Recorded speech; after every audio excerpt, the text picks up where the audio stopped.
पर ST Hasan exclusive Moradabad से ticket कटने पर बोले एसटी हसन, मैं अपने हमदर्दों को क्या जवाब दूंगा।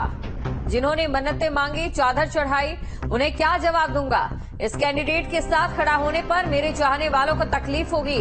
अखिलेश यादव जी आज मुझे चाहते हैं, लोकल नेताओं ने साजिश की है। मुझे नहीं लगता कि मैं आजम खान से दूर हूं। आजम खान मेरे लिए आइडियल हैं। सर, जिस तरह से आपको टिकट दिया, फिर टिकट कटा, किसके पीछे की राजनीति, क्या राजनीति, क्या मानते हैं? जेल से सीधा आजम खान। देखिए, मैं जब तक कंफर्म नहीं हूं मैं कुछ नहीं कह सकता। ये मुझे जरूर मालूम है कि अखिलेश यादव जी ने मुझे टिकट दिया था और मुझसे कहा था जल्द से जल्द इसको नॉमिनेशन कर दें, वक्त बहुत कम है। मैंने नॉमिनेशन भी कर दिया कि वो रुचि वीरा जी माननीय आजम खान साहब की करीबी व्यक्ति हैं, उनको आजम खान साहब को कंपनसेट करने के लिए उनको मुरादाबाद के अंदर उतारा गया है।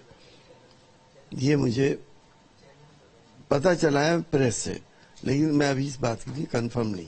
ये मैं तो नहीं समझता कि मैं उनसे दूर हूं, और औरों के बारे में मैं आपसे बता नहीं सकता। देखिए, आजम खान साहब एक देश के बड़े नेता हैं। उनकी आइडियोलॉजी और हमारी आइडियोलॉजी तकरीबन एक है, और हमारे आइडियल भी हैं। उन्होंने बेबाक तरीके से मुसलमानों की बात करी इस देश के अंदर। उन्होंने 142 साल के बाद एक मुस्लिम यूनिवर्सिटी बनाई। उन्होंने हमेशा हक और इंसाफ की बात करी। अब ये जरूर होता है कि बड़े नेता कानों के कच्चे होते हैं। लोग अपने नंबर बढ़ाने के लिए दूसरे की बुराइयां करके, और अगर उस पर नेता कान रख लेते हैं तो वो और बढ़ जाती हैं, क्योंकि एक दरबारी सा सिस्टम होता है नेताओं के।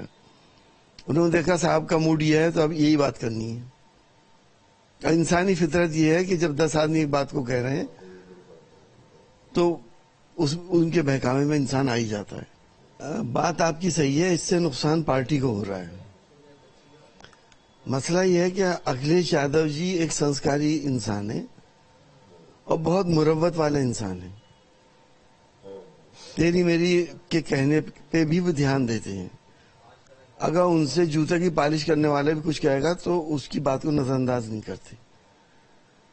और जो उनके संस्कार हैं बड़ों के लिए, जिनके सामने उनकी जिंदगी गुजरी बचपन से आज तक, उन संस्कारों को निभाते हैं, चाहे उसमें उनको नुकसान क्यों ना हो जाए। यही सब कुछ आज हमारी समझ में आ रहा है। नहीं, मैं तो नहीं लड़ा सकता चुनाव, मेरी तो मजबूरी है।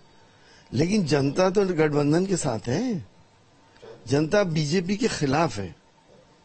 जनता ने बीजेपी का कार्यकाल देख लिया। सिवाय हिंदू मुस्लिम राजनीति के अलावा हुआ क्या है। मेरी मजबूरी है कि मैं अपने हमदर्दों को क्या जवाब दूंगा, जो आज टेलीफोन करके रो पड़ते हैं, जो यहाँ पे बैठ के सिसकियों से रो रहे हैं, जिन्होंने मन्नतें मानी हैं, जिन्होंने रोजे माने हैं, जिन्होंने दरगाहों पे जाके मन्नतें मानी हैं, जिन्होंने मेरे लिए प्रार्थनाएं करी हैं, जिन्होंने यज्ञ माना है। अगर मैं इस कैंडिडेट के साथ खड़ा होता हूं तो मैं उनको तकलीफ पहुंचाऊंगा। मैं नहीं चाहता कि मेरे चाहने वालों को मेरी वजह से तकलीफ हो। अब देखिए, अखिलेश यादव जी तो आज भी मुझे चाहते हैं, मेरा यकीन है। और उन्होंने कोशिश भी की थी, लेकिन वक्त पे वो कोशिश, टाइम निकल चुका था। कुछ लोकल नेताओं की वजह से एक साजिश हो गई। क्यों, मेरी पार्टी ने कभी मुसलमान की बात करने से मुझे तो रोका नहीं है। मैं सियासत ही मेनली मुस्लिम्स के लिए करता हूं और बात सबकी सुनता हूं, सबके लिए सबकी मदद करता हूं। मुसलमान ही नहीं, हिंदू भाई मुझे चाहते हैं। मैं गंगा जमनी तहजीब को बढ़ावा देने की हमेशा बात करता हूं। मुझे मालूम है ये देश की बुनियाद है।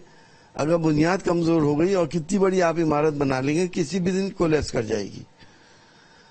जो आज की सियासत बदनसीबी से यही है कि मजहबों का सहारा लेके, धर्मों का सहारा लेके सियासत अपनी मंजिलें तय कर रही है, जो देश का ताने बाने को बर्बाद कर रही है, दो बड़ी आबादियों के बीच में फासले पैदा कर रही है। वो सियासत देश के भविष्य के लिए सबसे ज्यादा खतरनाक है। मुसलमानों का रुझान गठबंधन के ही साथ है। एसटी हसन की इतनी वैल्यू नहीं है जितनी आगे आने वाली नस्लों की वैल्यू है। जाहिर है नतीजे तो कुछ ना कुछ तो आते ही है। रोष है लोगों में, मैं तो देख रहा हूं। इस हद तक है कि बहुत से लोग बीजेपी को वोट देने को कह रहे हैं, जो कभी नहीं देते। लेकिन आहिस्ता आहिस्ता सब चीज खत्म हो जाएगी। अखिलेश यादव जी इस वक्त अपोजिशन लीडर हैं, इतनी बड़ी पार्टी चला रहे हैं, 24 करोड़ लोगों के प्रदेश में उनके आदमी हैं। वो जरूरत अगर होगी तो राज्यसभा में भी कभी भी आ सकते हैं। अगर उन्हें सेंटर की जरूरत होगी तो उन्हें बुलाया जा सकता है। लेकिन उनकी इस वक्त प्रदेश को बहुत सख्त जरूरत है। यहाँ पे अपोजिशन को सिर्फ वही मजबूत कर रहे हैं। जो बात मुझसे कहलवाना चाहते हैं वो मैं कहूंगा नहीं। पड़ला भारी हमेशा राष्ट्रीय अध्यक्ष का होता है, लेकिन उसकी मुरब्बत, उसके संस्कार कहीं ना कहीं डिसीजंस मेकिंग में गलतियां करा देते हैं। भले एसटी हसन साहब की बात गोलमोल हो, लेकिन पलड़ा मुरादाबाद के अंदर में बीजेपी का भारी नजर आ रहा है।